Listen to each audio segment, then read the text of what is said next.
100% നേരായ രീതിയിൽ ഇൻവെസ്റ്റിഗേഷൻ പോവുകയാണെങ്കിൽ അന്നൊരു സ്ത്രീ സ്വപ്ന സുരേഷായി മാറിയെങ്കിൽ ഇവരെല്ലാവരും കയറേണ്ടത് കയറും എന്നെങ്കിലും ഒരു ദിവസം കയറും. അതിൻ്റെ എല്ലാ ഒരു സയൻസ് ഫ്രം അബവ്, ദൈവത്തിന്റെ ആ ഒരു ദൈവം തുടങ്ങിയിട്ടുണ്ട്, പണി തുടങ്ങിയിട്ടുണ്ടെന്നുള്ള ലക്ഷണങ്ങൾ ഇപ്പം കണ്ടു തുടങ്ങിയല്ലോ. So I am kind of. Sir നമസ്കാരം. പിണറായി വിജയന്റെ കൊടും ക്രൂരതകൾക്ക് ഇരയായ ഒരു വനിതയായിരുന്നു സ്വപ്ന സുരേഷ്. ഇതെന്റെ വാക്യങ്ങളല്ല, അവരുടെ ഭാഷയിൽ തന്നെ പറഞ്ഞാൽ അത് തന്നെയായിരുന്നു. കോൺസുലേറ്റ് ജീവനക്കാരിയായ അവരെ നയതന്ത്ര ബാഗേജ് വഴി ഡോളർ കടത്ത്, സ്വർണ്ണക്കടത്ത് മുതലായ കാര്യങ്ങൾക്ക് പിണറായി വിജയൻ കൃത്യമായി ഉപയോഗിക്കുകയായിരുന്നെന്ന് സ്വപ്ന സുരേഷാണ് മാധ്യമങ്ങൾക്ക് മുന്നിൽ വെളിപ്പെടുത്തിയത്. ഈ സ്വപ്ന സുരേഷ് കുറേ കാലങ്ങൾക്ക് ശേഷം, അതായത് പിണറായി വിജയൻ്റെ ഭരണത്തിന് ശേഷം കുറേ കാലങ്ങൾക്ക് ശേഷം വീണ്ടും മാധ്യമങ്ങൾക്ക് മുന്നിൽ വന്ന് നിരന്തരം ഇപ്പോൾ ഓരോ ഇൻ്റർവ്യൂകൾ കൊടുത്തുകൊണ്ടിരിക്കുന്നു. മറ്റൊരു മാധ്യമത്തിന് നൽകിയൊരു അഭിമുഖത്തിൽ അവർ ചില കാര്യങ്ങൾ വ്യക്തമാക്കുകയുണ്ടായി. അന്ന് എന്നെ ഉപയോഗിച്ച് നടത്തിയ ഈ ഡോളർ കടത്ത് അല്ലെങ്കിൽ സ്വർണ്ണക്കടത്ത് മുതലായ കാര്യങ്ങളിൽ എന്നെ കരുവാക്കി ജയിലിൽ നിന്ന് ജയിലിലേക്ക് ഞാൻ കയറി ഇറങ്ങി നടക്കേണ്ട ഒരു അവസ്ഥ ഉണ്ടായപ്പോൾ എനിക്കും എൻ്റെ അമ്മയ്ക്കും സൃഷ്ടിച്ച മാനസികമായ ആ ഒരു നൊമ്പരം, ആ ഒരു വിഷമം എത്രത്തോളം ഒരു മനുഷ്യനെ അനുഭവിക്കുന്നു എന്നുള്ളത് ഇപ്പോൾ അന്നത്തെ മുഖ്യമന്ത്രിയായിരുന്ന പിണറായി വിജയനും പിണറായി വിജയൻ്റെ കുടുംബവും ഇപ്പോൾ അനുഭവിക്കുന്നു. തീർച്ചയായും ഈ വിഷയങ്ങളിലെല്ലാം, അതായത് നയതന്ത്ര ബാഗേജ് വഴി നടന്നു എന്ന് പറയപ്പെടുന്ന കണ്ടെത്തിയ സ്വർണ്ണക്കള്ളക്കടത്തിലും ഡോളർ കടത്തിലുമെല്ലാം ബന്ധപ്പെട്ട് കൃത്യമായ നിഷ്പക്ഷമായ അന്വേഷണം നടക്കുകയാണെങ്കിൽ പിണറായി വിജയനും കുടുംബവും ജയിലിൽ പോകും എന്ന് തന്നെയാണ് സ്വപ്ന സുരേഷ് പറഞ്ഞിരിക്കുന്നത്. ഈ നയതന്ത്ര ബാഗേജ് വഴിയുള്ള സ്വർണ്ണക്കള്ളക്കടത്ത് ഉൾപ്പെടെയുള്ള വിഷയങ്ങളിൽ നിരവധി വാർത്തകൾ തത്സമയം കൊടുത്തിട്ടുള്ള ഒരു മുതിർന്ന മാധ്യമ പ്രവർത്തകൻ എന്ന രീതിയിൽ നന്ദകുമാർ സാർ ഈ സ്വപ്ന സുരേഷിൻ്റെ ഇപ്പോഴത്തെ പ്രസ്താവനയെ എങ്ങനെയാണ് നോക്കിക്കാണുന്നത്? അല്ല, സ്വപ്ന സുരേഷ് വളരെ കൃത്യമായി ഈ കാര്യങ്ങൾ നേരത്തെയും പങ്കുവെച്ചിട്ടുണ്ട്. അവരെല്ലാവരും അവർ നേരത്തെ തന്നെ 164 സ്റ്റേറ്റ്മെൻറ്റ് പ്രകാരം കോടതികളെല്ലാം മൊഴി കൊടുത്തിട്ടുണ്ട്. അതോടൊപ്പം കസ്റ്റംസ് കൊടുത്ത ഒരു റിപ്പോർട്ട് പറയുന്നത് അവരെ കൊല്ലാൻ വേണ്ടി പിണറായി വിജയൻ ശ്രമിച്ചു, ജയിലിൽ വെച്ച് കൊല്ലാൻ വേണ്ടി ശ്രമിച്ചിരുന്നു എന്നുള്ള വളരെ ഞെട്ടിക്കുന്ന ഒരു കാര്യം പറഞ്ഞിട്ടുണ്ട്. അതിൽ കൃത്യമായി പറഞ്ഞിട്ടുണ്ട് പിണറായി വിജയന് കൃത്യമായി പങ്കുണ്ടെന്നുള്ള കാര്യം സ്വപ്ന സുരേഷ് വെളിപ്പെടുത്തിയിട്ടുണ്ട്. അങ്ങനെയുള്ള ഒരു സ്റ്റേറ്റ്മെന്റ് ഉണ്ടായിട്ടും 2021 കാലഘട്ടത്തിലാണ് സ്റ്റേറ്റ്മെന്റ് ഉള്ളത്. എന്നിട്ടും എത്രയും കാലമായിട്ട് അതിൻ്റെ അകത്ത് ഒരു നടപടി ഇല്ലാതെ വന്നത്? അത് വളരെ ക്ലിയർ ആണ്. പിണറായി വിജയനെ കേന്ദ്രം സംരക്ഷിക്കുന്നു എന്ന് തന്നെയാണ്. കേന്ദ്രം സംരക്ഷിക്കുകയാണ് അവരെ, പിണറായി വിജയനെ. എന്തിനുകൊണ്ട്? കോൺഗ്രസ് മുക്ത ഭാരതം എന്നുള്ള പേരിലുള്ള തട്ടിപ്പുമായിട്ട് പിണറായി വിജയൻ നിൽക്കുന്നതുകൊണ്ടാണ്. അവർ BJPയുടെ ധാരണ അവിടെ കോൺഗ്രസ് ഇല്ലെങ്കിൽ പിണറായി വിജയൻ 2 തവണ ഭരിച്ച അതോടെ കോൺഗ്രസ് തകരുമെന്നായിരുന്നു.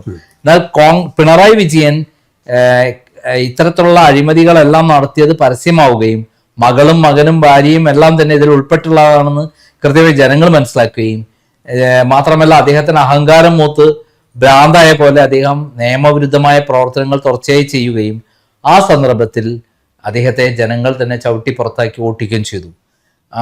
ശരിക്കും UDFന്റെ കഴിവുകൊണ്ടല്ല ഇവിടെ കേരളത്തിൽ UDF അധികാരത്തിൽ വന്നത്. സത്യത്തിൽ പിണറായി വിജയൻ കാട്ടുകള്ളനാണെന്നും LDF എന്ന് പറയുന്നത് വെറും തട്ടിപ്പ് പ്രസ്ഥാനമാണെന്നും ബോധ്യപ്പെട്ടതിന്റെ അടിസ്ഥാനത്തിലാണ് ഇനിയും നിന്നാൽ കേരളം ഉണ്ടാവില്ല എന്നുള്ള കൃത്യമായിട്ടുള്ള ധാരണ വന്നു. അപ്പൊ ഇതിലൊക്കെ നിർണായക പങ്ക് സ്വപ്ന സുരേഷിനുണ്ട്. സ്വപ്ന സുരേഷ് വെളിപ്പെടുത്തിയ കാര്യങ്ങൾ വളരെ ക്ലിയർ ആണ്, അത് ഓതന്റിക് ആണ്. അല്ല, പ്രധാനമന്ത്രിയും കേന്ദ്ര ആഭ്യന്തര വകുപ്പ് മന്ത്രിയും കേരളത്തിൽ വന്നപ്പോൾ സ്വപ്ന സുരേഷ് പറഞ്ഞ കാര്യങ്ങൾ ശരിയാണെന്ന് അവർ അടിവരായിട്ട് സംസാരിച്ചല്ലോ. അല്ല, അവര് ഇവിടെ വന്നിട്ട് പത്രസമ്മേളനം പ്രസംഗിച്ചപ്പോഴും അല്ലാതെയും അവർ കൃത്യമായി പറഞ്ഞു. അതെ, മുഖ്യമന്ത്രിയുടെ ഓഫീസ് സ്വർണ്ണക്കള്ളക്കടത്തിൽ പങ്കുണ്ട്, പിണറായി വിജയന് പങ്കുണ്ട്. പക്ഷെ അവിടെയും ഇപ്പൊ കേരളത്തിന്റെ ഒരു പൊതുസമൂഹത്തിന്റെ ചോദ്യം, ഒരു പ്രധാനമന്ത്രി ഇന്ത്യയുടെ ഒരു സംസ്ഥാനത്തിലെ മുഖ്യമന്ത്രിയുടെ ഓഫീസുമായി ബന്ധപ്പെട്ട് സ്വർണ്ണക്കള്ളക്കടത്ത് നടത്തുന്നു എന്ന് പരസ്യമായി പ്രഖ്യാപിക്കുമ്പോൾ പ്രധാനമന്ത്രിക്ക് യാതൊരു തരത്തിലും നിയമപരമായ അല്ലെങ്കിൽ വസ്തുതകളുടെ അടിസ്ഥാനത്തിലല്ലാതെ അത് പറയില്ല. പ്രത്യേകിച്ച് പ്രധാനമന്ത്രി ആഭ്യന്തര വകുപ്പ് മന്ത്രിയും. അല്ല, പ്രധാനമന്ത്രി ആഭ്യന്തര മന്ത്രിയൊക്കെ പറയുന്നത് വളരെ സൂക്ഷിച്ചിട്ടും കൃത്യമായിട്ടുമാണ്, പറയാൻ പറ്റില്ല. പക്ഷേ എന്നിട്ടും അങ്ങനെയാണ് എന്നുണ്ടെങ്കിൽ പരസ്യമായി ഇത്തരം കാര്യങ്ങൾ പ്രഖ്യാപിച്ചിട്ട് അതിനുശേഷം ആ സംസ്ഥാന സർക്കാരിനെതിരെ ഇത്തരം ഗുരുതരമായ വെളിപ്പെടുത്തൽ നടത്തിയ പ്രധാനമന്ത്രിയും ആഭ്യന്തര വകുപ്പ് മന്ത്രിയും നിയമപരമായി എന്ത് നടപടിയെടുത്തു എന്നുള്ളതൊരു വലിയ ചോദ്യമാണല്ലോ. അങ്ങനെ ഒരു നടപടി ഉണ്ടായില്ല. അവിടെയാണ് സ്വപ്ന സുരേഷിന്റെ ഇപ്പോഴത്തെ ആ സ്റ്റേറ്റ്മെന്റിന്റെ പ്രത്യേകത. നിഷ്പക്ഷമായ ഒരു അന്വേഷണം നടക്കുകയാണെങ്കിൽ പിണറായി വിജയനും കുടുംബവും അകത്തു പോകുമെന്നാണ് സ്വപ്ന സുരേഷ് പറഞ്ഞിരിക്കുക. അപ്പൊ അതിനർത്ഥം അവിടെ നിഷ്പക്ഷമായ ഒരു അന്വേഷണം നടന്നിട്ടില്ല എന്നുള്ളത് തന്നെയാണ്. അല്ല, നിഷ്പക്ഷമാണെങ്കിൽ എന്തുകൊണ്ടാണ് 164 സ്റ്റേറ്റ്മെന്റ് ഉണ്ടായിട്ട് സ്വപ്ന സുരേഷ് കൊടുത്തു പിണറായി വിജയനെ ചോദ്യം ചെയ്യാതിരുന്നത്? ഇത്രയും കാലമായില്ല. 2020 നടന്ന ഒരു സംഭവമല്ല, മാർച്ച് മാസത്തിൽ ഉണ്ടായ സംഭവമാണ്. ഒന്നാം പിണറായി വിജയൻ സർക്കാരിന്റെ കാലത്ത് റിപ്പോർട്ട് ചെയ്യുന്ന വിഷയമാണ്. അപ്പൊ ആ അന്ന് മുതൽ ഇങ്ങോട്ട് എടുത്ത് നോക്കിക്കഴിഞ്ഞാൽ 6 വർഷം കഴിഞ്ഞു. കേന്ദ്രം ഭരിക്കുന്നത് BJP അല്ലേ. അപ്പൊ BJP പിണറായി വിജയനെ സംരക്ഷിക്കുന്നു എന്നുള്ള കാര്യത്തിൽ യാതൊരു സംശയമില്ല. ഇപ്പോൾ തന്നെ എല്ലാ തെളിവുകളും കൈ കിട്ടിയിട്ടും എന്താണ് അതിന്റെ അകത്ത് നടപടി എടുക്കാത്തത്? ഒരു നടപടി അല്ലെങ്കിൽ ഒരു ചോദ്യം ചെയ്യാൻ പിണറായി വിജയനെ വിളിപ്പിച്ചോ? ഇല്ല. പോലെ തന്നെയാണ് നമ്മുടെ ലൈഫ് മിഷൻ തട്ടിപ്പിന്റെ കാര്യത്തിൽ കൃത്യമായി പിണറായി വിജയനാണ് അതിനകത്ത് ഡിസിഷൻ എടുക്കുന്നത്. യൂണിടെക് എന്ന് പറയുന്ന സ്ഥാപനത്തിലേക്ക് റെഡ് ക്രസന്റ് എന്ന് പറയുന്ന വിദേശത്തുള്ള UAE-യിലുള്ള സന്നദ്ധ സംഘടന പണം അയക്കാൻ വേണ്ടി അത് തീരുമാനിക്കുന്നത് പിണറായി വിജയനാണ്, അല്ലാതെ വേറെ ആരുമില്ല. അതെങ്ങനെ തീരുമാനിക്കുക? നിയമവിരുദ്ധമായ കാര്യം. അപ്പൊ പിണറായി വിജയൻ പ്രതിയാണ്. അപ്പൊ നിയമപ്രകാരം FCRA പ്രകാരം വരേണ്ട ഫണ്ട് മറ്റൊരു ഏജൻസിക്ക് വന്നു എന്ന് പറഞ്ഞാൽ അതിന്റെ തീർച്ചയായിട്ടും അത് നിയമവിരുദ്ധമാണ്. അതില് ശിവശങ്കറും അതേപോലെ സ്വപ്ന സുരേഷ് അകത്തായി. യഥാർത്ഥത്തിൽ പ്രതി ആരാണ് അതിനകത്ത്? പിണറായി വിജയനാണ്. അപ്പൊ അദ്ദേഹത്തെ ഒന്ന് വിളിപ്പിച്ച് ചോദ്യം ചെയ്യുമ്പോഴും ചെയ്യാൻ പറ്റാത്തതാണ് BJP-യുടെ കീഴിലുള്ള എൻഫോഴ്സ്മെന്റ്. അവിടെ രാഷ്ട്രീയം കളിക്കുന്നു അല്ലെങ്കിൽ കച്ചവടം ആക്കി മാറ്റി എന്നുള്ള യാതൊരു സംശയമില്ല. ഇപ്പോൾ സ്വപ്ന സുരേഷ് പറഞ്ഞ പ്രധാനപ്പെട്ട ഒരു വാചകം, ഇത് സത്യസന്ധമായി അന്വേഷിക്കുകയാണെങ്കിൽ അല്ല എന്നുള്ള തെളിവ് അവർക്കുണ്ട്. അതുകൊണ്ടാണ് അവർ അത് പറയുന്നത്. അവരെ പിടിച്ചുകൊണ്ടായ എന്തായിരുന്നു ഉദ്ദേശം പിണറായി വിജയന്റെ? പിണറായി വിജയന്റെ ഉദ്ദേശം സ്വപ്ന സുരേഷിനെ പിടിക്കാൻ വേണ്ടി എന്തായാലും ഇവര് കസ്റ്റംസ് തീരുമാനിച്ചു. അപ്പൊ ആ സമയത്ത് അവർ കൊല്ലപ്പെടുകയാണെങ്കിൽ തെളിവുകളൊക്കെ നശിക്കും. അതുമായി ബന്ധപ്പെട്ട തെളിവില്ലാതെയാവും.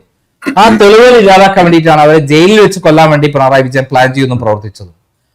അതിൽ കൃത്യമായി കസ്റ്റംസ് റിപ്പോർട്ടിൽ ഹൈക്കോടതി കൊടുത്ത അഫിഡവിറ്റിൽ കൃത്യമായി പറയുന്നുണ്ട് പിണറായി വിജയനാണ് ഇതിന്റെ പിന്നിലുള്ള ആള് എന്ന് സംശയിക്കുന്ന കാര്യങ്ങൾ കൃത്യമായി പറഞ്ഞു കഴിഞ്ഞു.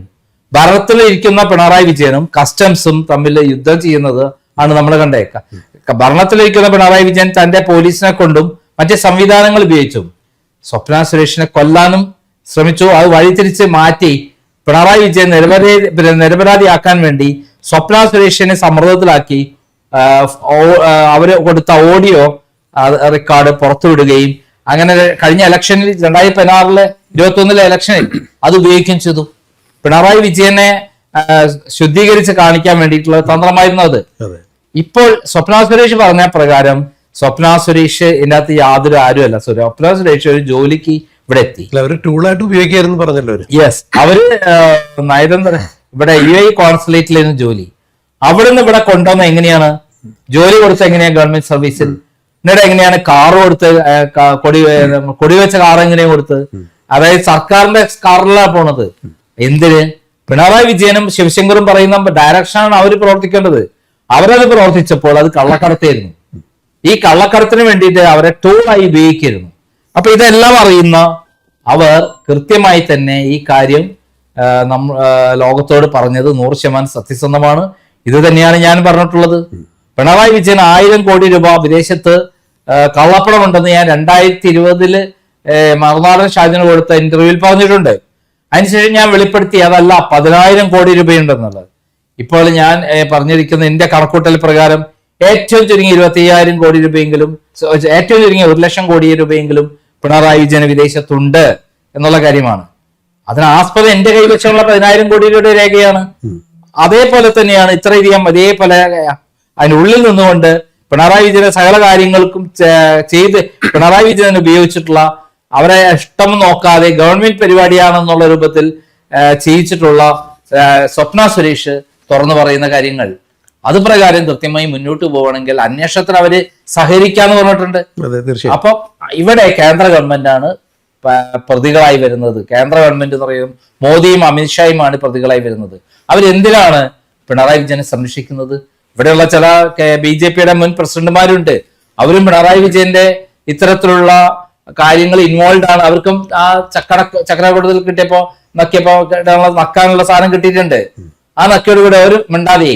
ഇവിടെ BJP-യുടെ കേരളത്തിലെ BJP പിണറായി വിജയനെതിരെ എന്തെങ്കിലും ശബ്ദിക്കുന്നത് കാണുന്നുണ്ടോ? അല്ല സാർ, ഇപ്പൊ ഈ കേരളത്തില് 2026 നിയമസഭാ തെരഞ്ഞെടുപ്പ് കഴിഞ്ഞപ്പോൾ മാറിയ രാഷ്ട്രീയ സാഹചര്യത്തിൽ BJPക്ക് 3 സീറ്റ് കേരള നിയമസഭയിൽ നേടാൻ സാധിച്ചു. അങ്ങനെയാണെന്നുണ്ടെങ്കിൽ ഈ പിണറായി വിജയനെതിരെ നേരത്തെ പ്രധാനമന്ത്രിയും അമിത്ഷായും എല്ലാം പറഞ്ഞ കാര്യങ്ങളിൽ കൃത്യമായൊരു അന്വേഷണം നടന്നിരുന്നു എന്നുണ്ടെങ്കിൽ ഒരുപക്ഷെ ഈ 2026 BJPക്ക് കേരള നിയമസഭയിൽ ഒരു 5 താമരയെങ്കിലും വിരിയിപ്പിക്കാൻ പറ്റിയ 5 സീറ്റെങ്കിലും. 5 സീറ്റ് ഒന്നല്ല, 2016 മുതൽ 2021 വരെയുള്ള കാലഘട്ടത്തിലാണ് ശരിക്കും BJPക്ക് സുവർണകാലം ഉണ്ടായത്. 2020 പിണറായി വിജയനെതിരെ സ്വർണ്ണക്കള്ളക്കടത്ത് കേസ് വന്നപ്പോൾ, നയതന്ത്ര പാക്കേജിലൂടെയുള്ള സ്വർണ്ണക്കള്ളക്കടത്ത് കേസും അതേപോലെ റിവേഴ്സ് ഹവാല ഇടപാടും വന്നപ്പോൾ അന്ന് തന്നെ പിണറായി വിജയനെ ചോദ്യം ചെയ്യുകയും അന്ന് തന്നെ പ്രതികളുടെ 1-2 പേരെ അറസ്റ്റ് ചെയ്തിരുന്നെങ്കിൽ ആ ഭരണത്തിൽ ഏറ്റവും ചുരുങ്ങിയ BJP 10-20 സീറ്റ് ഉണ്ടായിരുന്നു. അത് കഴിഞ്ഞ് ഈ 5 വർഷം കൊണ്ട് ഓരോ കാര്യങ്ങളിൽ ഇടപെട്ട് അവർ കൃത്യമായി പ്രതി പോയിരുന്നെങ്കിൽ ചിലപ്പോൾ ഭരണം തന്നെ കിട്ടുമായിരുന്നു. അപ്പൊ ഈ മാറിയ രാഷ്ട്രീയ സാഹചര്യത്തിൽ ഇനിയിപ്പോ പിണറായി വിജയനെ താങ്ങി നിർത്തേണ്ടതില്ല എന്നുള്ളൊരു ധാരണ കേന്ദ്ര സർക്കാരിനും ഉണ്ടായി കാണാൻ സാധ്യതയില്ലേ? അല്ല, ഉണ്ട്. ഇതിനിടയിൽ ഒരു സെറ്റിൽമെന്റ് നടന്നു എന്നുള്ള വിവരങ്ങളും ഉണ്ട്. ഇപ്പൊ ഇത്രയും കാര്യങ്ങൾ വന്നിട്ട് എന്താ ഒരു മകൾക്കെതിരെ അല്ലെങ്കിൽ മരുമകനെതിരെയൊക്കെ കൃത്യമായ തെളിവുകളുടെ അടിസ്ഥാനത്തിൽ ED അന്വേഷണം നടക്കുമ്പോഴും കേന്ദ്ര അന്വേഷണ ഏജൻസികളുടെ ഭാഗത്തു നിന്നും ത്വരിതഗതിയിൽ പോകുന്നൊരു രീതി നമ്മൾ കാണുന്നില്ല. അല്ല, ഇതൊക്കെ നടന്നോണ്ട് എന്തേ പിന്നെ പിണറായി വിജയൻ ഒന്നും ചോദ്യം ചെയ്യാത്തത്? അതെ. അപ്പൊ 1, 2, 3 പല കേസുണ്ടല്ലോ, എല്ലാം അവർക്ക് അന്വേഷിക്കേണ്ടതല്ലേ? അല്ല, സുപ്രീം കോടതിയുടെ ചരിത്രത്തിൽ തന്നെ സാറ് കൂടി ഉൾപ്പെട്ടിരിക്കുന്ന ആ ലാവ്ലിൻ കേസ് 9 വർഷമായി സുപ്രീം കോടതി എന്ന് പറഞ്ഞാൽ എന്താണ് അതിനർത്ഥം? കേന്ദ്ര ഗവൺമെന്റ് അങ്ങനത്തെ ശുഷ്കാന്തിയില്ല. നമ്മൾ അഡ്വക്കേറ്റ് കയറി പറയാണ് എടുക്കാൻ വേണ്ടിയിട്ട്. പക്ഷെ അവർക്ക് യാതൊരു താല്പര്യമില്ല. കാരണം അവർ ഈ അഡ്ജസ്റ്റ്മെന്റിലാണ് പിണറായി വിജയനായിട്ട്. കേരളത്തിലെ CPM-നെ ഇല്ലാതാക്കി, LDF-നെ ഇല്ലാതാക്കി BJP-യിൽ എത്തിക്കുക എന്നതാണ് അവരുടെ തന്ത്രം. അതിന് വളരെ ആസൂത്രിതമായ ചില നീക്കങ്ങൾ നടത്തുന്നു. പിണറായി വിജയനെ സംരക്ഷിച്ചുകൊണ്ട് പിണറായി വിജയന്റെ മറ്റു സിൽബന്ധികളെ സംരക്ഷിച്ചുകൊണ്ടുള്ള ഒരു പരിപാടിയാണ്. ഇതാണ് സ്വപ്ന സുരേഷ് പറഞ്ഞത്. ഇത് കൃത്യമായി അന്വേഷണം നടത്തുകയാണെങ്കിൽ ഞാൻ തെളിവ് നൽകാം. പക്ഷെ കൃത്യമായി നടക്കുന്നു എന്നുള്ള ഒരു കാര്യം കൂടെ പ്രധാനപ്പെട്ടതാണ്. അത് നടക്കുന്നില്ല എന്നുള്ളതാണ് ഇപ്പോഴും എനിക്ക് പറയാനുള്ളത്. ഇപ്പോഴത്തെ എനിക്ക് അവസാനത്തെ ചോദ്യം കൂടി സാറിനോട് ചോദിച്ചിട്ട് നമുക്കിത് കൺക്ലൂഡ് ചെയ്യാം. ഈ മാറിയ രാഷ്ട്രീയ സാഹചര്യത്തിൽ സ്വപ്ന സുരേഷ് പ്രത്യാശിക്കുന്നത് പോലെ നിഷ്പക്ഷമായ ഒരു അന്വേഷണം നടക്കും എന്ന് സാറ് പ്രതീക്ഷിക്കുന്നുണ്ടോ, കണക്ക് കൂട്ടുന്നുണ്ടോ? എല്ലാത്തിനും ഒരു അന്ത്യം ഉണ്ടല്ലോ. പല നാൾ കള്ളൻ ഒരു നാൾ പിടിക്കപ്പെടും എന്നുള്ള കാര്യത്തിൽ യാതൊരു സംശയമില്ല. പിണറായി വിജയൻ എത്ര കാലം സംരക്ഷിച്ചാലും ഒരു നാള് പിടിക്കപ്പെടേണ്ടി വരും. കാരണം അത്രയും സോളിഡ് എവിഡൻസ് ആണ് മുന്നിൽ വന്നിരിക്കുന്നത്. ഇപ്പോഴത്തെ തന്നെയുള്ള കാര്യങ്ങളിൽ ആരാണ് യഥാർത്ഥ ഉത്തരവാദി? പിണറായി വിജയനല്ലേ. ഇപ്പൊ പിണറായി വിജയനെ മരുമകൻ നടത്തിയത് പണം മകളേതാണ്. മകൾക്ക് അവിടുന്ന് പണം കിട്ടി, CMRL വഴിയാണ് കിട്ടിയിരിക്കുന്നത്. ആ CMRL-ആയിരിക്കാണ് ബന്ധം മകൾക്കാണോ? മുഖ്യമന്ത്രി എന്ന നിലയിൽ പിണറായി വിജയനാണ്. പിണറായി വിജയനല്ലേ മുഖ്യപ്രതി? അത് കറുത്ത തുറന്നു പറയുകയും ചെയ്തു. എനിക്ക് വീണായിട്ട് പരിചയമില്ല, മുഖ്യമന്ത്രിയുടെ മകൾ എന്ന രീതിയിൽ ഞാൻ സഹായം നൽകിയാണ്. അതെ. അപ്പൊ അങ്ങനെയുള്ള ഒരു സംഭവത്തിൽ പിണറായി വിജയനാണ് മുഖ്യപ്രതി. എന്നിട്ട് അത് കൃത്യമായി ഇത്രയും കാലമായിട്ട് പിണറായി വിജയനെ ചോദ്യം ചെയ്തിട്ടുണ്ടോ? ഇല്ല. മരുമോനെ ചോദിച്ചിട്ടുണ്ടോ? ഇല്ല. അത് നീട്ടിക്കൊണ്ടുപോയി അത് ഇതിനിടയിൽ അത് കച്ചവടമാക്കി എന്ന് പറയുന്ന ഒരു വാർത്ത വന്നിട്ടുണ്ട്. അതിൽ BJP-യിലെ കേരളത്തിലെ പ്രമുഖ നേതാക്കന്മാർക്കും പങ്കുണ്ട് എന്നുള്ള വാർത്തയുമാണ് പുറത്തു വന്നിട്ടുള്ളത്. ഷോൺ ജോർജ് ഫൈറ്റ് ചെയ്യുന്നുണ്ടെങ്കിലും മറ്റു നേതാക്കന്മാർ ഇതിനത് പൈസക്ക് വാങ്ങി ഒതുങ്ങി എന്ന് പറയുന്ന ഒരു കാര്യമാണ് നമ്മളെ മുന്നിലുള്ളത്. അത് സത്യമല്ല എന്ന് തോന്നണമെങ്കിൽ അങ്ങനെയുള്ള ഒരു ശക്തമായ നടപടി അവരുടെ ഭാഗത്തുനിന്നുണ്ടാവണം.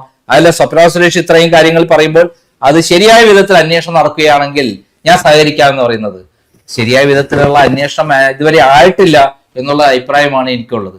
കൃത്യമായ ഒരു അന്വേഷണം നടത്തുകയാണെങ്കിൽ ഇന്നേ ദിവസം പിണറായി വിജയനെ, മരുമകനെ, മകളെ അറസ്റ്റ് ചെയ്യാൻ ചെല്ലുന്ന കൃത്യമായിട്ടുള്ള ചൂടുള്ള തെളിവുകൾ അവരുടെ കൈവശമുണ്ട്. അത് എന്തുകൊണ്ടാണ് ചെയ്യാത്തത്? അതാണ് സ്വപ്ന സുരേഷ് ചോദിച്ചത്. ശരിയായ വിധത്തിൽ അന്വേഷണം നടക്കുകയാണെങ്കിൽ ഞാൻ സഹകരിക്കാം എന്ന് പറഞ്ഞത്. ഒരു ശരിയായ അന്വേഷണം, നിഷ്പക്ഷമായ അന്വേഷണം നടക്കുമെന്ന് നമുക്ക് പ്രത്യാശിക്കാം. അതോടൊപ്പം ഞാനും സഹകരിക്കാൻ തയ്യാറാണ്. എന്റെ അടുത്തുകൊണ്ട് അതിനുമായി ബന്ധപ്പെട്ട എൻഫോഴ്സ്മെന്റ് കൊടുക്കാവുന്ന പല കാര്യങ്ങളും അത് അന്ന് ഞാൻ ചോദ്യം ചെയ്തപ്പോൾ കൃത്യമായി പറഞ്ഞിരുന്നു. അതിനിടയിൽ തന്നെ നമ്മുടെ ഓഫീസൊക്കെ അടുത്ത് പൊളിച്ച് അറിയാലോ. അപ്പം ലാവ്ലിനുമായി ബന്ധപ്പെട്ട രേഖകളൊക്കെയാണെന്ന് കടത്തിക്കൊണ്ടുപോയത്.